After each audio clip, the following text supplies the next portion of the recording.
I'm Tom from Do-It-Yourself Home Automation, and this is a look at my ESP-TM2 Smart Sprinkler Controller from Rainbird. So the nice thing with Rainbird is that their main focus is sprinklers. So they're really, first and foremost set up to do really good irrigation control. And the ESP-TM2 is a really nice 4-zone sprinkler controller that, again, uses that Rainbird kind of legacy and experience, but then adds in a lot of smart features and digital features to control your sprinklers automatically. And so I had a landscaper install this for me. It connects to my 4 sprinkler zones outside, and easy enough to do that installation for control here. Once it's set up, though, there's 2 components to this. The first is that you can program your sprinklers right here on the device. So you can set the date and time, firstly. At the moment, I've got this set correctly. So this is, in fact, June 22nd at 2:27 p.m.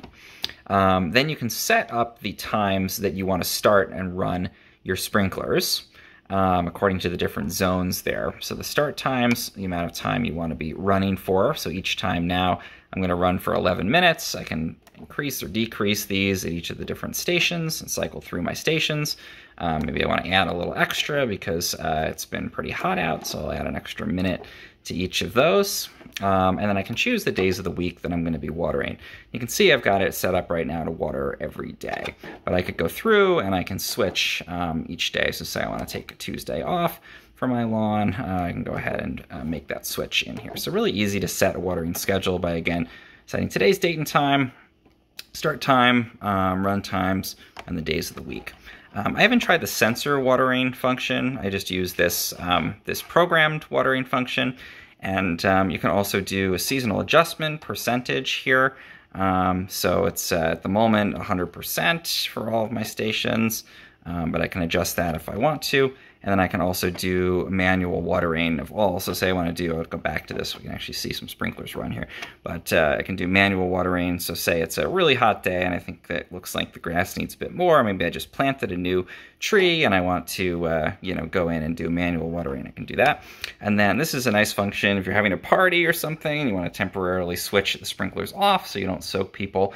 You can do that. Just remember to switch them back on. And then to execute the program, when we're ready, we'll just put it onto auto.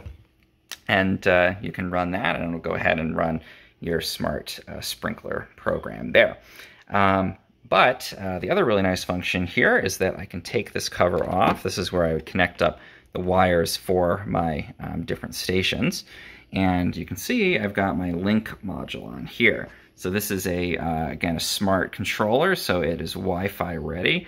I connect up that link module, then I can download the Rainbird app, and I can actually control all of these same functions on my phone. And I can actually run the sprinklers. So say I'm out in the backyard, I want to run a manual watering program, I can go ahead and do that right from my phone and follow it around and look. And I can even run that because it's connected to my Wi-Fi. I can run that from remote places too. So if I was traveling or whatever and I wanted to check in and run it or disable it or whatever, I can do that from my phone. So it's nice to have that smart functionality, and it's also got the ability to do more complex cycles. But again, I find that this basic functionality works fine for me.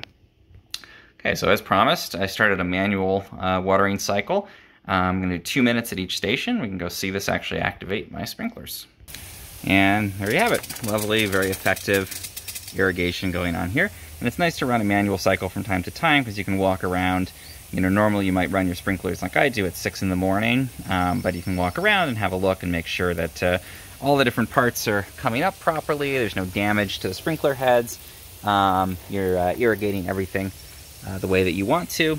And so it's nice to have the ability to do that again, either from your phone or from the main box there. And there you have it. That's my Rainbird ESP-TM2 sprinkler controller.